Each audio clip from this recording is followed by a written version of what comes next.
What's up, everyone? Welcome back to another episode of Clickbait. We have Deandra back this week. She did such a great job last week, didn't she? She did. Yes. We do have some unfortunate news. Tia's father did pass away. We're sending Tia all our love and our condolences. You know, we wish her and her family nothing but the best. Yes. Okay. Like always, Bachelor Nation Breakdown, Clickbait of the Week, and then we have the one and only, the Bachelor himself, Clayton, on the podcast. I'm sure you guys want to hear him talk because we have a lot of questions for him. He's probably been one of the most controversial bachelors ever. I mean, people attack the guy all over social media. So we're gonna get into that. But how you guys doing today? Good. Great. Last night, wow. Hometowns is officially my favorite episode of The Bachelor, The Bachelorette. It is my favorite, and I was very happy to watch these hometowns. So I'm excited that Clayton's here finally. Really? I loved Gabby's grandfather, but I would have to disagree with you. I think the best episode is the first episode of the season. That's my favorite. No. I don't know nothing. I don't know what people trying to do. It's the gimmicks. It's this, it's that. I'm good. But, you know, we're different people. That's fine, Joe. What about you, D? I think it's night one because I like to see all the personalities, how people show up on night one. Because I know when we were on the show, I was so nervous night one. It was nice to watch it back. So I think night one's always going to be my favorite to see how people act. Right again. Thanks, Deandra. Well, I'm just outnumbered. You're not right. I'm outnumbered. It's fine. All right, let's get into this, shall we? So, Bachelor Nation Breakdown number 1. Matt James polls members of Bachelor Nation on when the best age is to get married, and the answers are all over the place. So let's just answer this ourselves. What do you guys think? What do you think the best age to get married is for a man and then for a woman? I don't think there's a specific age. I feel like it's when you've reached a specific level of maturity, like you've outdated everyone and now you're starting to feel like you're in a transition in your life. That can happen at 25, 26, 27, wherever. I don't think there's an age. But what I did notice is everyone answering the questions were saying an age older than themselves, except for Victoria Fuller. I think she said like 27 and she just turned 28. So that was funny because I'm like, I love that. That was so funny. That's so her, right? Yeah, I don't think that there's an age either. I mean, I think people fall in love at any age and they, you know, decide to get together. But I did think that it was funny that, and I also think depending on your relationship, like if you were just in a relationship where clearly you thought you were ready to get married and then it didn't work out. And now like, you know, you're like, oh, I'm not ready for marriage because clearly this relationship didn't work out and you're working on yourself or whatever. So I think it ebbs and flows. You know, I think at one point in my life, I was like, ugh, marriage, what? And then there was another point where I was like, ugh, I just want to get married. So it kind of goes back and forth, you know? What about you, Joe?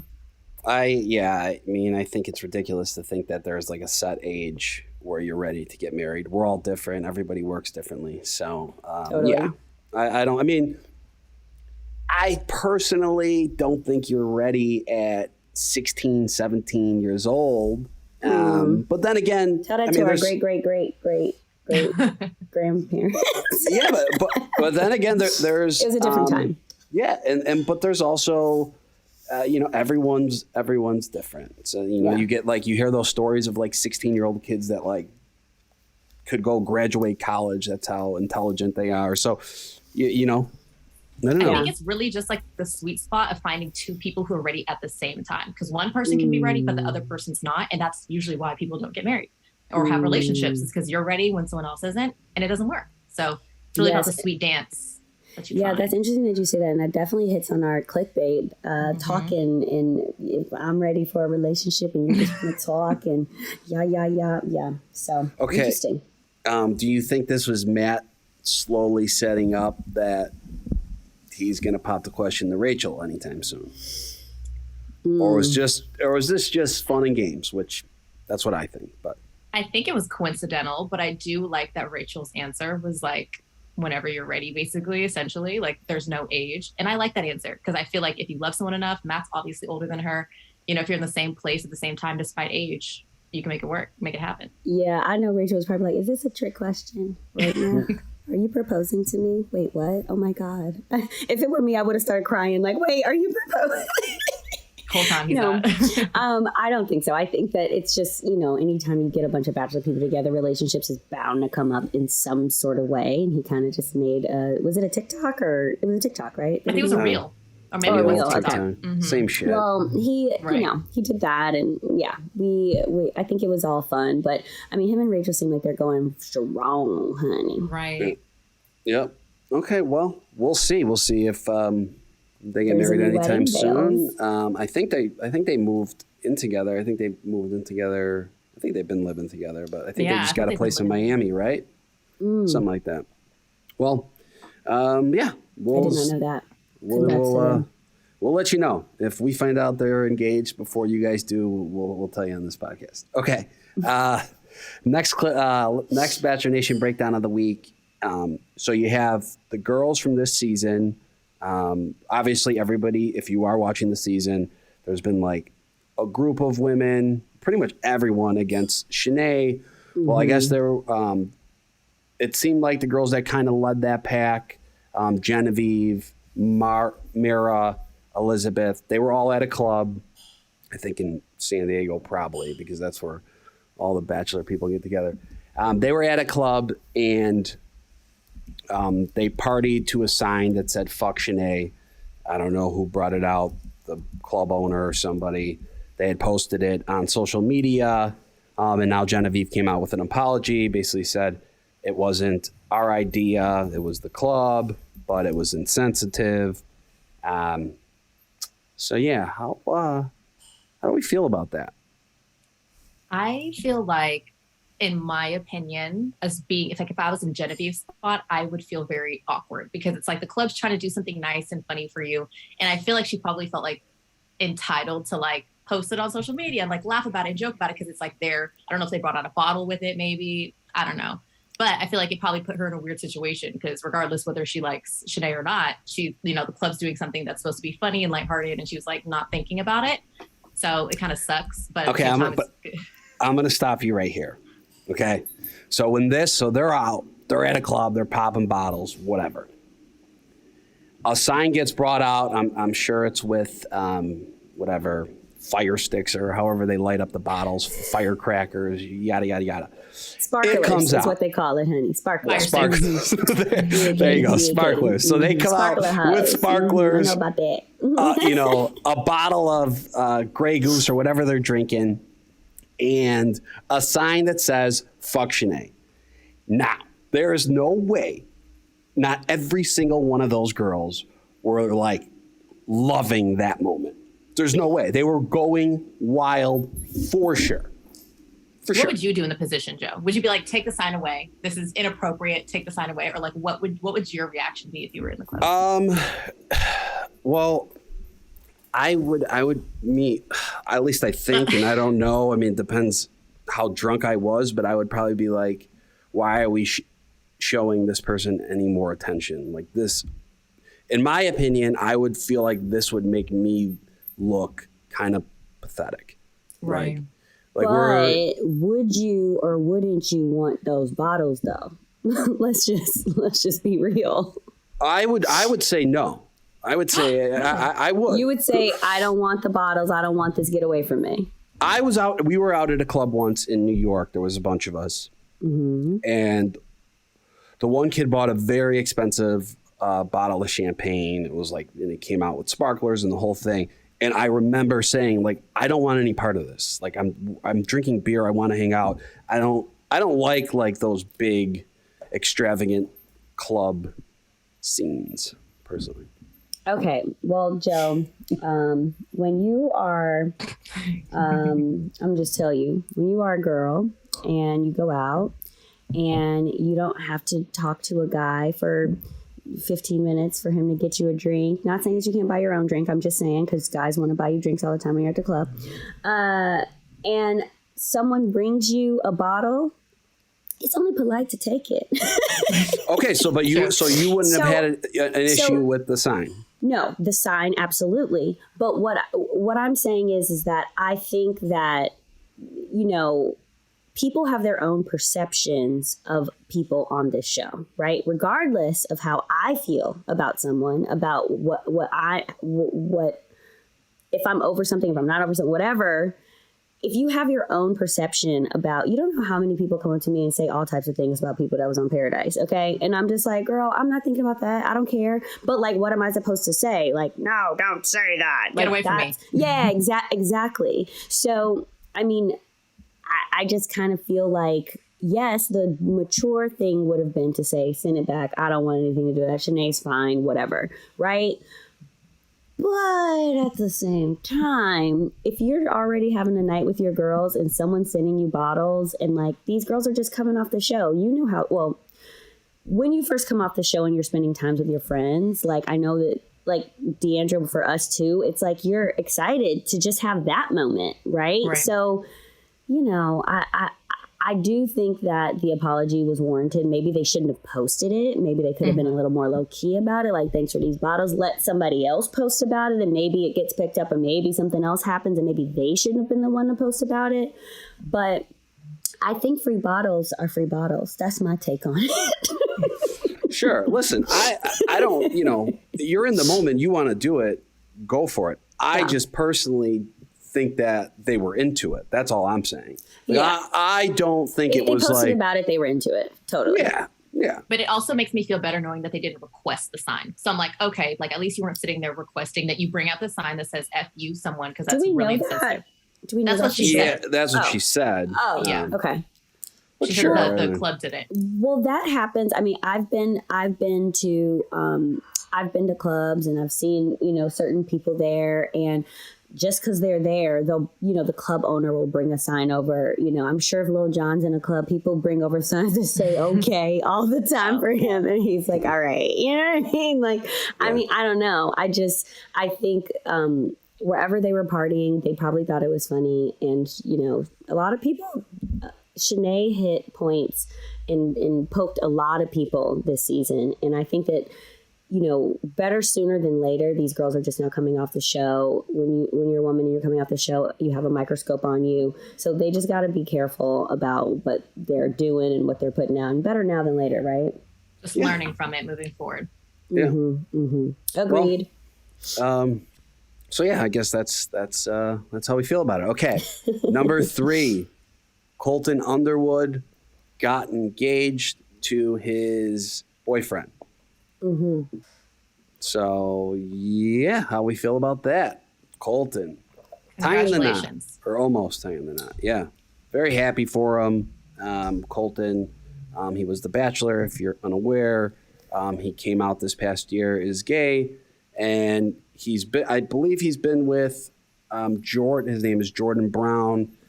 I think he's been with him for over 8 months. I don't know the exact timeline, but they seem very happy.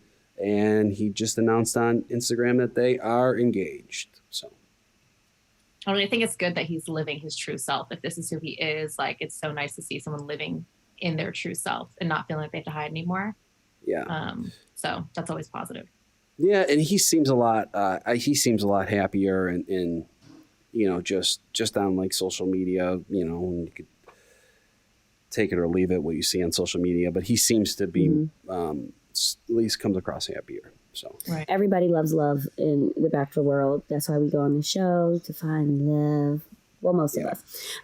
So I'm happy for him if he's happy. Do you guys think that I mean, I know this might sound a little hypocritical, Joe, but like, do you think it's fast?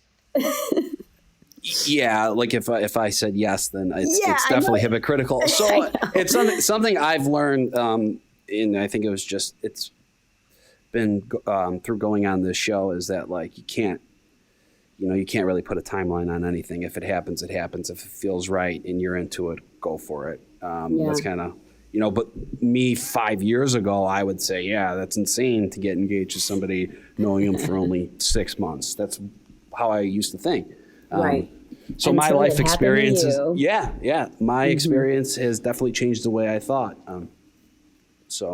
Yeah, no, I don't think it's too soon. Good for him. I'm happy for Colton, and I like Colton. We were on the same season together, and on Paradise together too. So nice. Yeah, wish him nothing but the best. Yeah.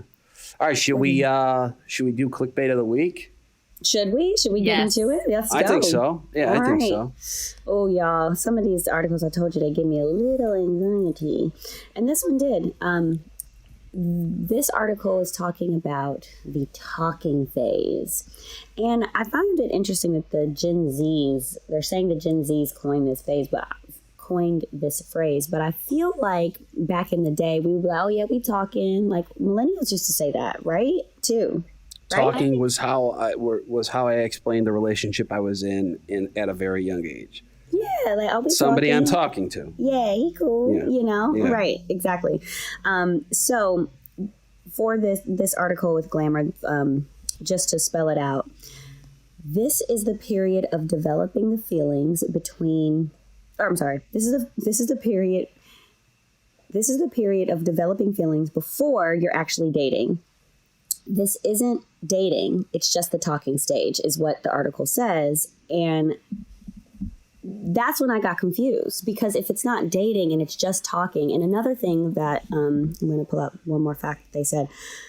There was another thing that they said is Gen Zers take texting or a FaceTime call as a real date. Like they would count that as a real date. So if I'm like, oh, you got 2 hours to text later, let's text. Not That's 2 hours a to real text. date. I don't see any world where texting's a date. Texting I don't either. or a FaceTime call. So my question to you, FaceTime call, I get that. so you would say a FaceTime, you would do a FaceTime date, and that's a real date if you've never met them before. Yeah, maybe. And I would say that happened a lot during the coronavirus, and especially during lockdowns, people were dating like via FaceTime, which I would consider that a date. I mean, we podcast on a FaceTime. D.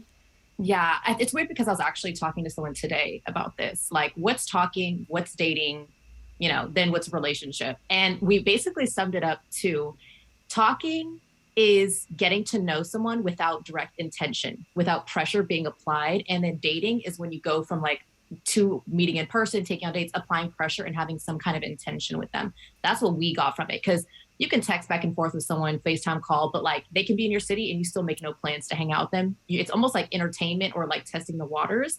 And then dating's like making a decision, like, I want to get to know you on a deeper level. I want to court you as a man to a woman face to face. I'm like trying to see what your schedule's looking like. I'm applying pressure. That's, in my opinion, like the difference between talking, texting, and then dating. And then obviously a relationship is separate from dating in my eyes. That's like when you actually are like, will you be my girlfriend and boyfriend? Is a very clear distinction from just taking them on dates, going to movies, things like that. That's my opinion. Okay, I love that. And I would agree with that. And that's why I was so astonished, because it says, I pulled it up, the statistic, 20% of 300 people that were polled said that a texting conversation can count as a date. No way. I just don't agree with that. Between 18 and 24-year-olds. We've gotten this so is the age lazy. range. Wrong. If that's the case. Totally disagree with that. And I do have to say this. Talking, this is what I think. If I'm going to read through the article. Talking means I'm also hooking up with other people, or I still want my weekend to go out and potentially meet somebody else and talk to other people. That's what talking. And potentially hooking up with you. Yes. Yeah. Right. Yeah. You want to be open. Dating, when you start dating somebody, I think that's when it becomes more exclusive. But you can date multiple people at the same time. So is it like? Well, I consider that talking. So you would say if you took two girls to dinner in the same week, you're talking to both of them, you're not dating either of them. Correct. So you're picking them both up, you're taking them to dinner. Oh, you dog, Joe. I'm taking them on. I would say more, though. No, not Joe. anymore. But I would say Joe. I am taking them on dates, but we're just talking. We're not like when I'm dating somebody, I'm only dating one person. At least that's. Then you're in a relationship, no? Or no? Is dating separate from a relationship? Then in that case, if you're only talking about one person, are you in a relationship? Okay, so I guess in my there's 3 stages. In my world, there's only 2. Dating is a relationship. Talking is not. Okay, and according to this article, there are all of it is different. There is dating. There's the relationship. or there's dating, there's talking, and there's the relationship.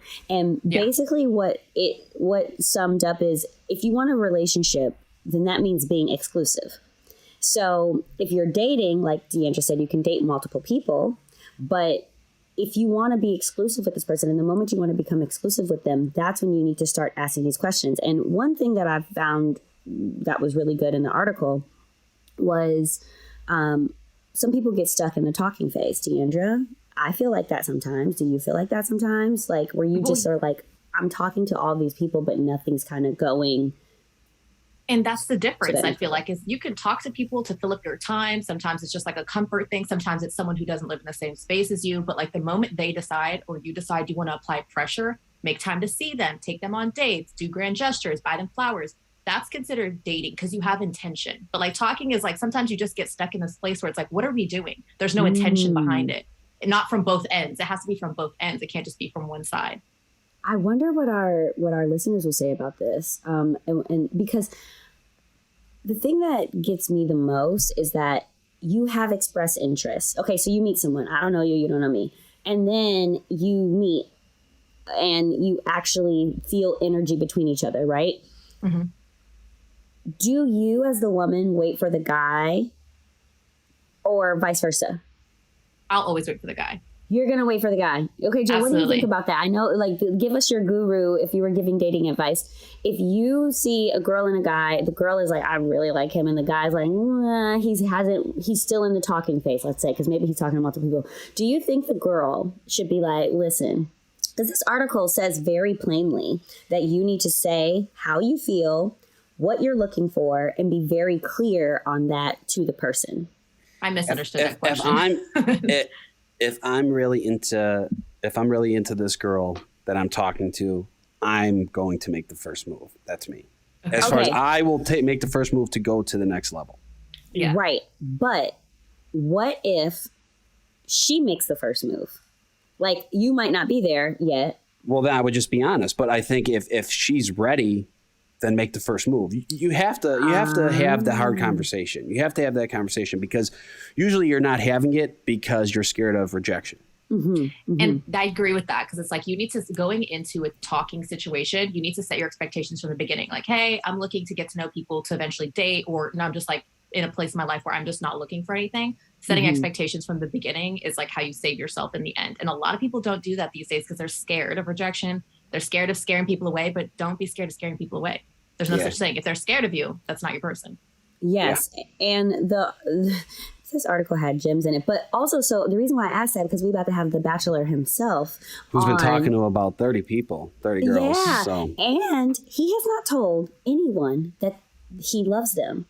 And I feel you that, like, I personally am a little old fashioned, I guess. And I feel like the guy should express how he really feels before I do. I'll like kind of hold on to my card and kind of wait a little bit. But multiple women have told this man that they are falling in love with him. And he just like, and then multiple family members was like, so you love her or what? And he was like, you know what? So in the Bachelor world, is it the... I don't disagree with that, though, because I think he wants to wait and say it to one woman. I respect that. Oh, that's what you think? That's what we might as well ask him. Oh, so I can't wait. He's coming on right now. So yes. Everyone... this guy doesn't really need much of an introduction because you're watching him on TV as we speak. Everyone, please welcome Clayton to the podcast. Clayton, welcome to Clickbait. Clayton. What's up, buddy? How you doing? Y'all are grinning ear to ear. I'm concerned that you're about to let me have We're excited it. To see you. Yeah, let me have it a little bit. I don't know. I'm doing great for now. No, yes. no, we're so happy. We were actually we're touring on this. But if you want us to ask you right now, we kind of have a hard question for you, or we can wait and ease into it. Let's just throw me right into the fire. Let's go for it. All right. I'm right in. Okay. Set it up, Joe. So now we have multiple women who have said, I'm falling in love with you, or I loved you, and you have yet to say it back. Can you give us your reason for that? Yeah. My thought was, it was really scary for me to have to accept that I was falling for multiple women. And I kept fighting it really from the beginning. I remember talking to some to Jesse at the beginning of the show, and I told him, listen, I do not want to fall in love with multiple women. That sounds like a mess. I don't think it's even possible. And so that was my mindset. And then as I got farther and farther in, I realized that I started to have these feelings, and I was just trying to fight it and not really acknowledge it, because I knew the second I acknowledged it, I was going to start having trouble with understanding how that I could be in love with multiple women. And that was my fear. And I got there. And of course, that's something that I've never navigated before, and will never navigate it again. So I just knew the second that happened, I was going to be in over my head. Okay. So that's why I held back. But then after Serene, and the question that she asked, that really stuck with me when she said, is it because of what I said? And that really bothered me. I'm glad she said it, because what it did is open my eyes to realize that if I don't show these women where I stand, if I don't tell them my emotions, then they're going to start questioning everything about their connection, and they may start putting up walls. Yeah. I like that. Yeah. So you do think that it's possible to fall in love with multiple people? Oh, it is. Yeah, I did it. So and here's the thing. I almost wonder if I should even waste my breath trying to explain it to people, because unless you go through it, you won't believe it. I didn't believe it from the outsider's perspective. I said, there's no way you can fall in love with multiple people. It's just not possible. You can be infatuated with some, but you're only going to have one true connection. And that's just not the case. And if you haven't went through it, I don't really know how I can explain it to you. You just have to take my word for it. Yeah. I understand your mindset too, because that's how I would have thought going in. Like, I don't want to fall in love with multiple people. I'm going to wait to say I love you to one woman, the woman that I want at the end. That would have been my mindset going into it for sure. All right, let's take it back a little bit. Okay, so Serene goes home. We have your 4 women left: Rachel, Gabby, Susie, and that's it. That is it. Okay, so we have 3. So I'm sorry. So we go into let's bring it back to hometowns before Serene leaves. So we have Serene left as well. When did you know these would be your final 4? Well, for me, I never wanted to go into a rose ceremony and be deciding that day. So typically I would make my decision or feel really good about the day before, because that's just how I looked at it. Is I knew I had these days approaching.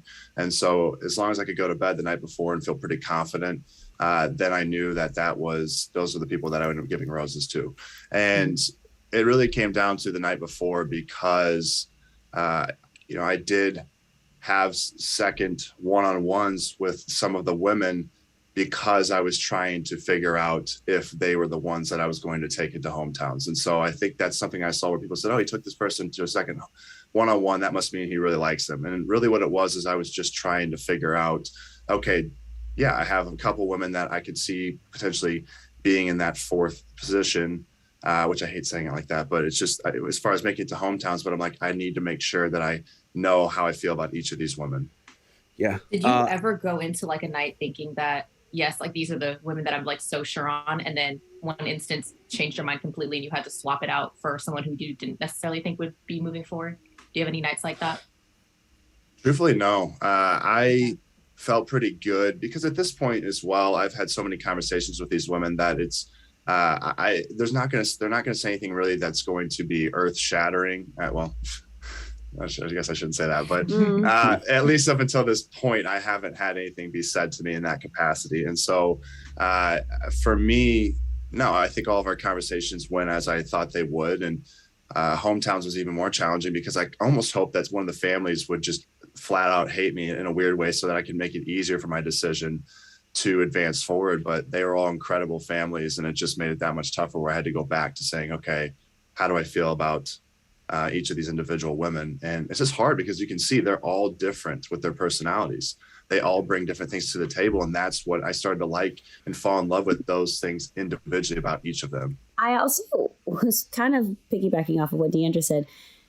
Watching it back, we talked about this on the pod, how we see sometimes the way the women are with you and they're so sweet, and then we'll watch them in their interviews and how things are kind of different. Has anything really surprised you from watching it back that you were like, oh, I did not know you said that or were like that, and not just the Final Four, anyone? Not Shanae, though. We're not talking about her. We already know. We know about her. Well, that was where I was headed with that one. And that was a big shock because, but if we're not going to speak on that, outside of her, there were a few times that I watched the episode where I was kind of shocked at some of the things that I had heard that women were saying that was never brought to my attention.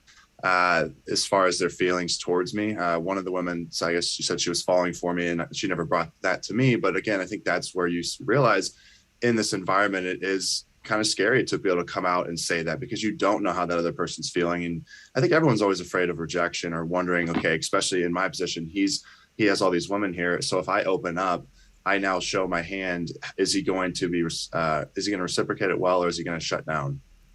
Yeah. I actually have a quick question because I always think about this like as a person. So whenever there's drama in the house and one woman like approaches you and is like, hey, I just need to tell you, I heard so-and-so saying this, whether it's true or not. How do you feel about the woman who comes to you? Like, are you like, I love that you're coming to me? Or do you feel like it's almost like tattletale, messy? Like, how do you feel when women approach you with drama that's happening in the house? Like, how do you view them?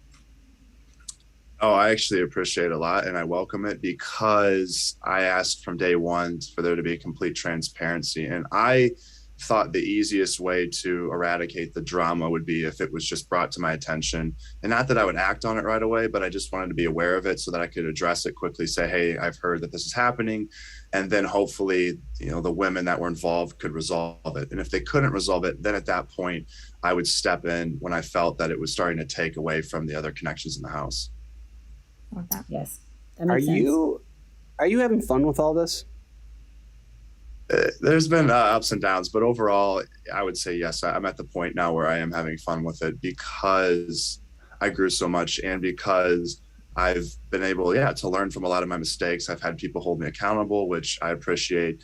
And I've been able to reflect during this time as I really kind of sit back and take it all in. I mean, right now, I had to step away from my work because I couldn't fulfill those work obligations. So I've had a lot of time right now to reflect and kind of look at the next steps of my life and take on that, but also just, focus on, okay, here's who you are today and here's who you were back in that experience. Are you thankful for what you went through? And the answer is yes. Okay, good. All right. So hometowns, that's a big day. That's something, I would think I would be a nervous wreck for. How did you feel going into hometowns? What were you most nervous about? Yeah, I think the biggest thing for me is I typically don't have issues with meeting parents. In fact, I was expecting it to go fairly well. And yes, I heard that some of the family is going to be tougher than others or certain family members. But the way I looked at it was, well, if you as the woman, if you like me, then hopefully your family will as well. They'll see exactly what you've seen in me. And I think that was the case. I think the biggest thing again, though, is you have such a limited amount of time to be able to make a good impression on these family members. And they come straight out the gate asking the heavy hitting questions, which they should. But there's not a lot of time, I guess, in that short period of time of one night to be able to fully grasp who I am as an individual. And so a lot of the families were asking those tough questions, and they're like, and I even had some of them say, hey, listen, I'm sure you're a great guy. I mean, I don't really know, but truthfully, here's what I want to know today. I want to know where you stand with my daughter, my friend's sister, whatever it might be. And there wasn't a whole lot of time saying, well, hey, who are you? Let me get to know who you are. So my biggest thing was, and where I was nervous, what I was nervous about was whether or not I was going to be able to get across that I was a good guy and also convince these family members that I was worthy of dating and potentially marrying their daughter or friend or whoever it might be. Yeah. So from watching it back, how do you think you did? With overall or just hometowns? Because that's two different answers. No, hometowns. Hometowns. Okay. I thought pretty well. Felt overall I did fairly well. Now I'm open for constructive criticism if you guys think otherwise. There were a few questions that sure caught me off guard, but I was able to answer them all truthfully. I know every family member wants to know, well, hey, the big thing is, are you fallen in love with my daughter, whoever it might be? And at the time, I kind of held off because in a way going into hometowns, I also knew that question was going to be asked. And I knew if I had answered it to one of the women, then I was going to end up I knew I wasn't going to be able to lie about it, and I didn't want to. So I was going to end up having to tell the other families, yeah, no, I'm not falling in love with your daughter, but I have said it to somebody else. And I just knew that was going to be a massive issue. So I think I kind of held off going into hometowns, even though I started to feel those feelings. I just figured, hey, get past hometowns and then you can open up. And at that point I realized that, I had fallen for all of them in a different capacity, but I was kind of, I didn't want to walk into hometowns saying, oh, well, I've fallen in love in one over here, but not with your daughter. Cause that's just going to be a nasty conversation. I like that, because how do you tell families 4 times, like, I have intentions to marry your daughter 4 times? Like, how do you can't tell them that and have them believe it. So this is why I love getting this insight, because that makes a lot of sense. Because you're like, I don't want to say yes to someone and no to someone else. And so I'm just not going to say anything at all, per se. I get that. I totally get that, because, if you were to say, like, to Roland, Serene's brother, like, hey, we're going to do this thing, and then you send her home, it's like you would have felt untruthful, is basically what you're saying.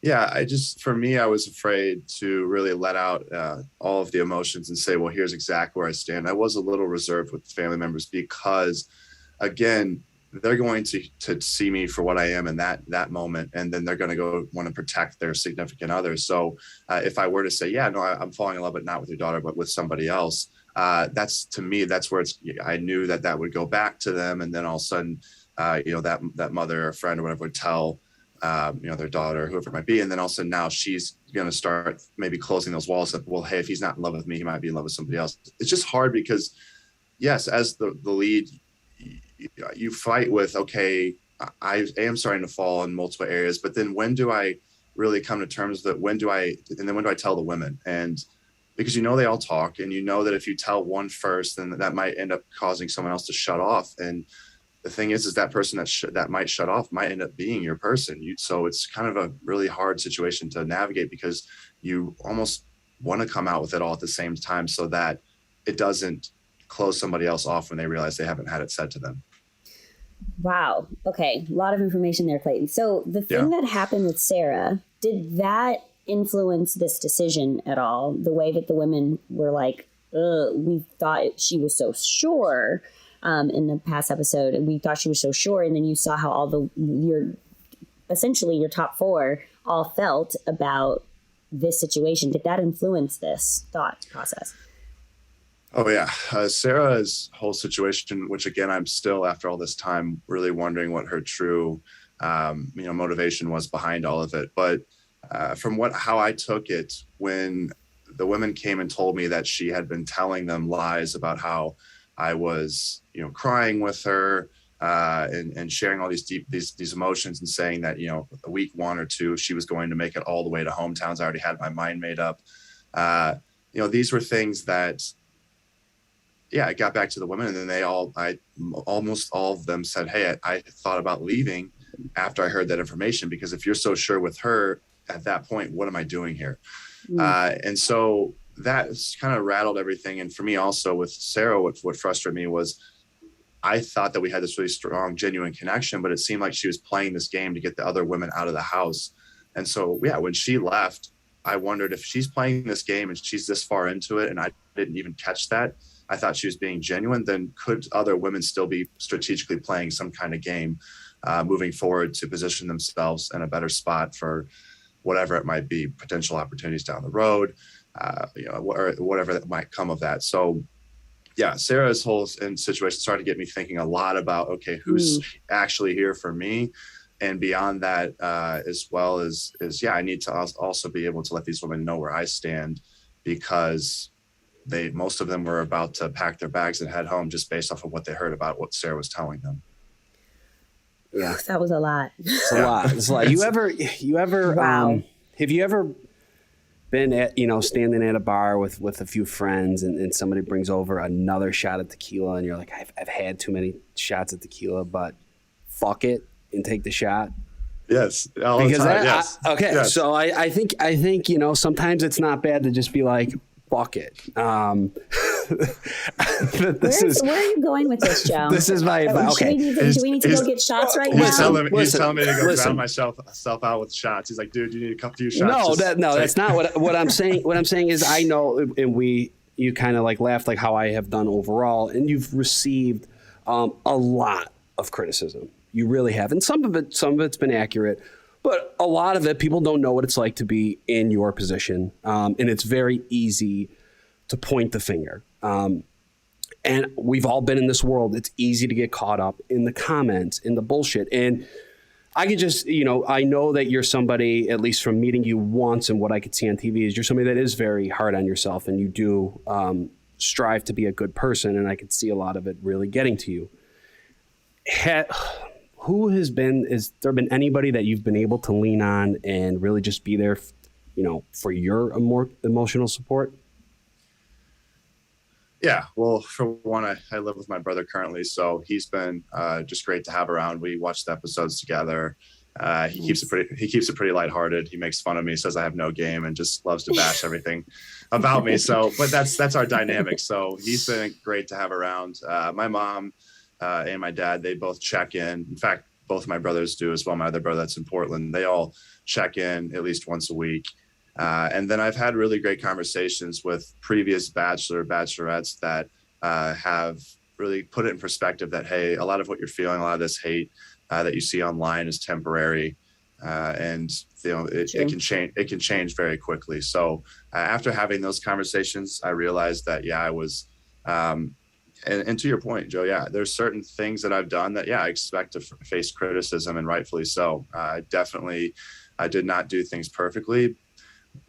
My biggest thing, again, that I look back on is I just wish people would just wait until the full story is out before they start casting their judgments. But again, today's day and age, everybody likes to jump and push their opinion out as quick as they can, just because that's, with technology and Twitter and all these different avenues, we're able to get out our opinions as quick as possible. And there's a lot of opinions, and there's some validity to them. But I always lean on my friends and family that I have close to me that have helped me through it.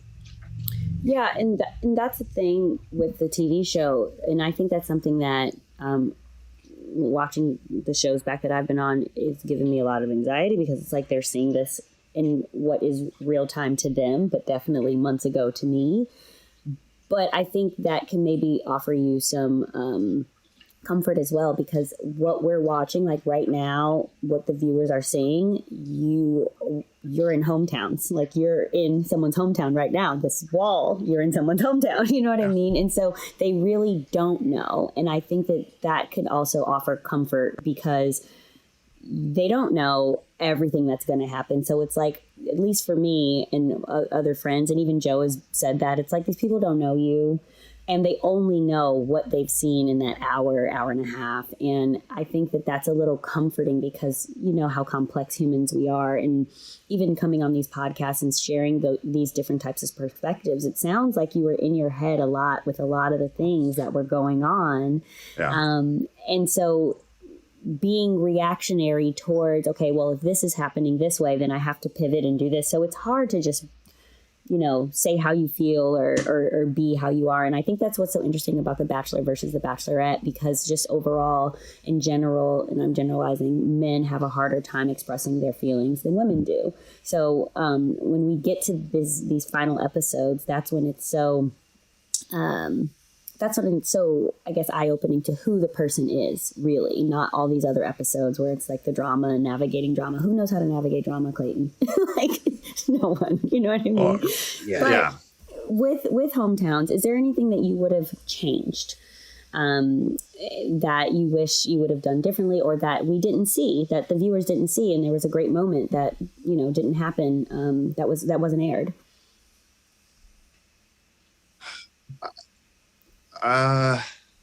No, I actually really do. I enjoyed the episode last night. I thought they did a great job of capturing all the main points. And so, I don't really have anything to say that I wish they would have shown that they didn't.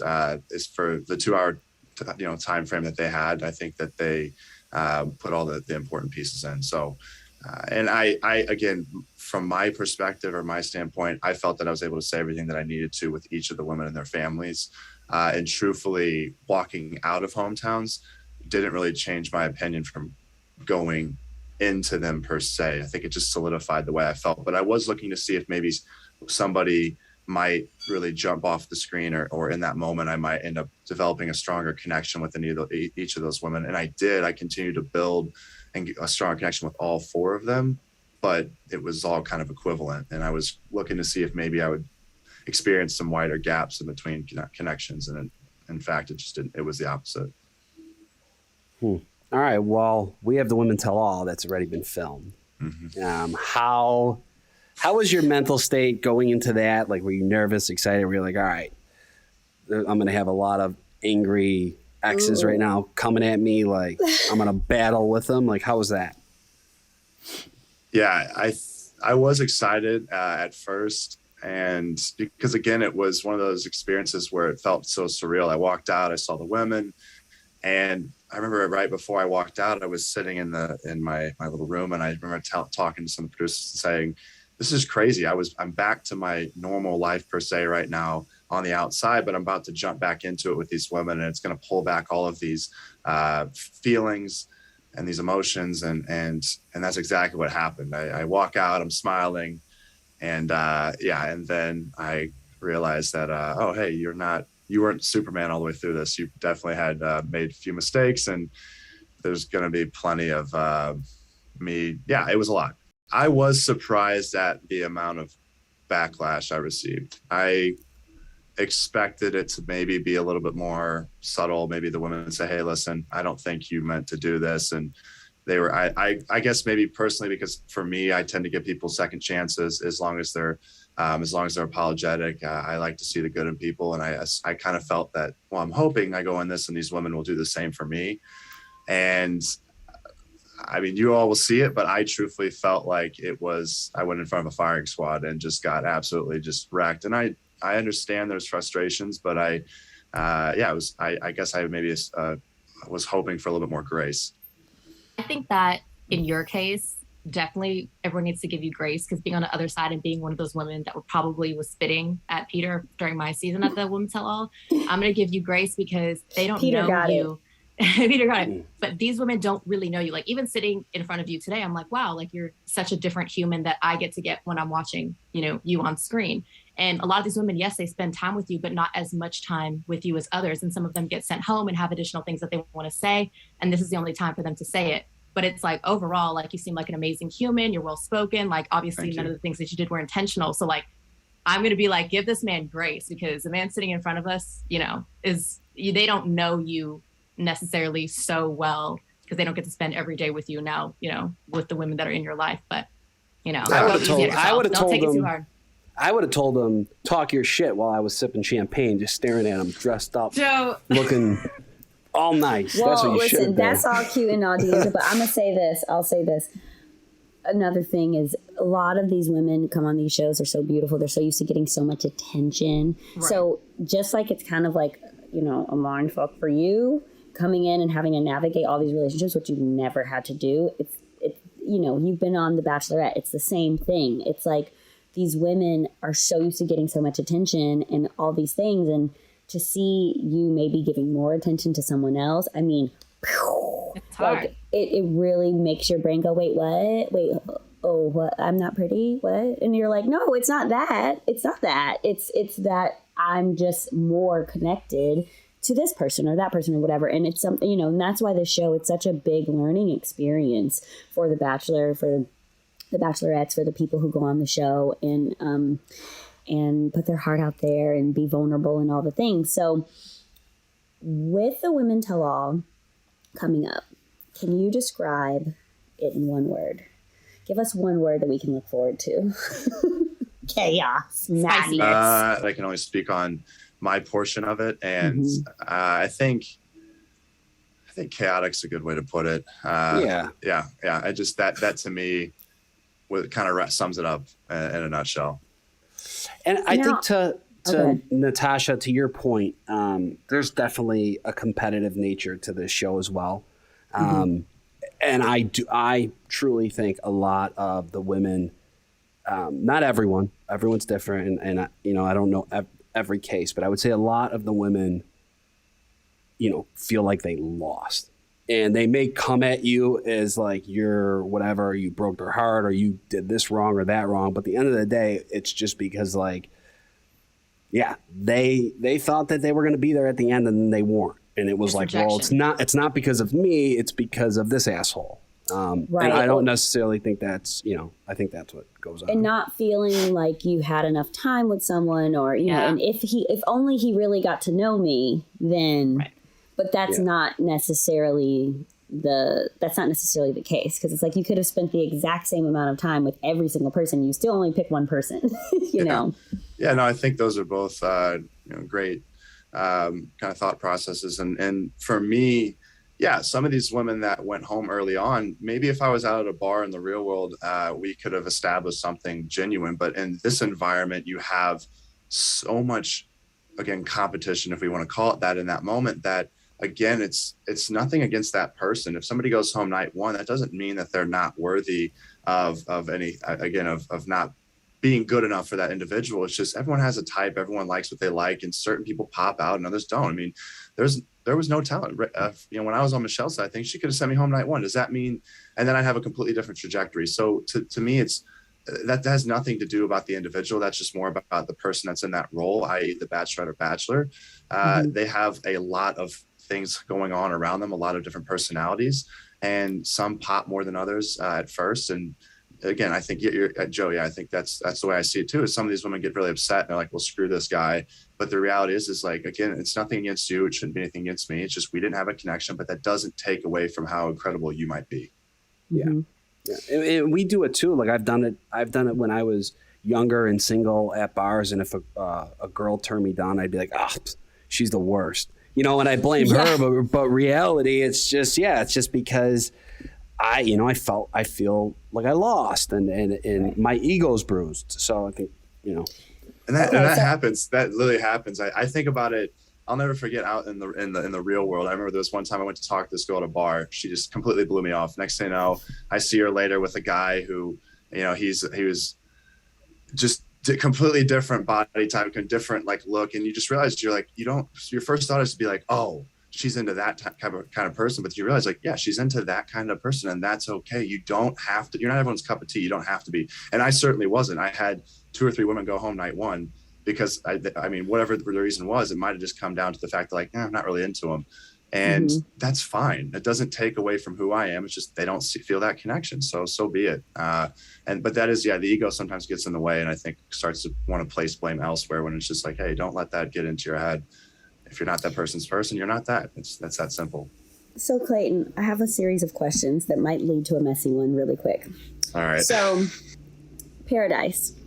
These women, we had Women Tell All. Paradise is coming up. Is there anyone you're particularly excited to see in Paradise of the ladies that you are no longer with? That is question 1. At this point, I'm trying to think. Yeah, just make sure I don't accidentally slip and say somebody else. I think so highly of Serene and Teddy. Those were 2 connections that, again, Teddy almost at one point I thought she might go to a hometown. But both of them together, I think they're going to be incredibly sought after as they go there. In fact, I know they will be because I keep in touch with these guys, and those 2 are going to have their hands full. So I think they're both incredible women, and they're going to have, they're going to be hopefully in over the head, but in the best possible way, because they're going to have a lot of guys that are going to be interested in talking to them. Okay, so you led my second question. Who are your besties now from your season? Remind us, please. I honestly talk to Brandon the most, but I also talk to Rodney. In fact, I just saw him relatively recently, and I keep in touch with. He's now. I was gonna say Nate, but Nate obviously is Michelle. But really those 2 guys, I keep in touch with kind of all of them, and they'll reach out. Ola reaches out from time to time. And there's a lot of, and as I've talked to them, even some of these guys I've just reached out once and said, hey, how's so-and-so? Those two, Serene and Teddy, are typically in the conversation most times. Okay, so that was. Oh, go ahead, Joe. I was gonna say that was my last question. Okay, so if you're single at the end of this, would you go on Paradise? Oh God. Nah, I'm fucking with you. Don't even answer that question. All right, so no. So are you playing matchmaker? That was my last question. Are you playing matchmaker a little bit for Paradise, telling your boys about the girls and the this and the that? Are you doing that a little bit? I definitely have wanted to start putting some bugs in people's ears and say, hey, but then that kind of got out, and I was told, Clayton, you need to chill out. That's not your job to do that. So I've stepped back. I'm not trying to get in trouble. I've got plenty of people already on my case for other things. But that's fun. That's fun, though. Fun. Let's talk about the finale real quick before we let you leave. But there is a lot of hype online about this being the craziest finale. And as a viewer of the show, that's something that's always said. Yeah. Do you feel like yours is the craziest? Well, you have to understand that I have probably only watched 4 or 5 episodes prior to this. So I can't really say.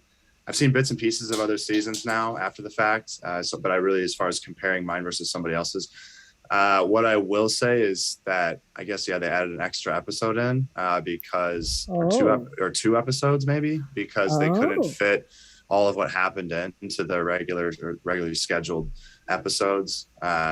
It's a two-night finale. So with that, I guess it just depends on what you think's dramatic, whether or not it's par for the course. Or there's a lot. I'll put that there's so much that they had to add in an episode or 2 extra. As far as if it's dramatic enough or the most dramatic, that's going to be up to everyone else to decide. No, Clayton, I like you. I like this. I like this. Do not do this to us. Don't do this to us. Next week, we're going to be like, oh, hell, y'all. No, I'm kidding. Listen again. We're very honest on clickbait, okay? No, and I like that. Again, I've had people have come to me with constructive criticism, and they told me, "Hey, you screwed up," and I respond pretty well to that. That's what I'm used to. That's what my dad, as people will see, my dad's very much just tells it like it is, and that's really what I respond to best. So I expect more of that going forward. I expect people to scratch their heads, and at the end of the day. I did, again, I keep saying this. I know people are like, oh, no, this is the truth. I did follow my heart. I did what I thought was best. And because of that, I don't have any regrets, ultimately, because in those moments, I followed my heart. So I can't. So you don't have any regrets. That is great. No. You have said online that at times you regretted being the Bachelor. Do you still feel that way? No. Okay, good. No, I'm in a lot better headspace than I was a few weeks ago when I was really getting just overcome by the amount of criticism. But at this point, it's just the same stuff every day. And I realize, again, those individuals making those comments do not know me personally. Everyone that knows me personally understands that, hey, you might have screwed up here and there, but your heart was in the right spot. So, hey, listen. It's almost over. You got a few more weeks, and then you are in the clear, and smooth sailing. You could chill, and you're gonna look back. I'm telling you, you're gonna look back at this in a year from now and be like, you know what, that was pretty fucking cool. What advice would you give? Go ahead. No, go ahead. I was gonna say, what advice would you give to the next guy that's gonna take this role? Ooh, man, I got a whole journal full of a piece of advice. I think I wrote down 15 or 16 things, but I would say the biggest one is what I just kind of harped on, which is, follow your heart through. I know it's, again, people want specifics, but it's like, that's what you have to do. Following your heart looks different than what it does for me, but there's going to be so much happening throughout the course of the entire journey that at the end of it, you're not going to be happy with everything that occurred. But if you do make those decisions and you say, okay, hey, here's what's best for me, then even though you might not be happy with some of the decisions that were made or things that happened, you can still say, well, I did this, to the best of my ability. I did follow my heart. Therefore, I can't have any regrets. And that's where I would tell people, you have to, the future Bachelor or Bachelorette, you have to follow your heart, because if you start regretting it, one thing, and you said I swayed off the path, you're going to go down this nasty pathway of just having more and more regrets pile on, and it's going to end up not being an authentic experience. Yes. And I'm going to say this to you, as it sounds like the next couple of weeks going to be kind of hard for you, Clayton. Yeah. It takes just as much energy to engage as it takes just as much energy not to engage, if that makes sense. So you choose where you put your energy, you know? I think I will probably take somewhat of a hiatus the next few weeks on social media. I will be probably still posting a little bit, but not nearly as much, nor reading, because I'm aware of what's coming up, and it'll probably do me best if I just take a step back for a couple weeks. Remember that attitude, the shot of tequila. Fuck it. I'll do another shot. Fuck it. All right, Clayton, we know we got to... should have tequila now with you, Clayton. We know we got to let you go, but we really appreciate you coming on, and Thank you. We wish you nothing but the best and can't wait to watch the rest of your time on the show. All right, well, thank you guys so much. Yeah, it was great talking to you all.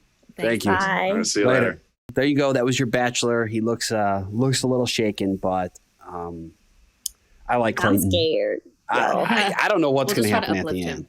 I'm scared, y'all. I really am. Do you think, all right, before we end this podcast, do you think he's with somebody, yes or no? I'm saying no based on the way that he was looking today. He didn't look too happy. Okay. Natasha? Yeah. Yes. I hope so. That was a weak yes. But Yeah, I hope so. Can I say I hope so? I hope so. Yeah. I hope so. I'm going to say so. yes. I'm going to say yes. Okay. I'm going to say yes.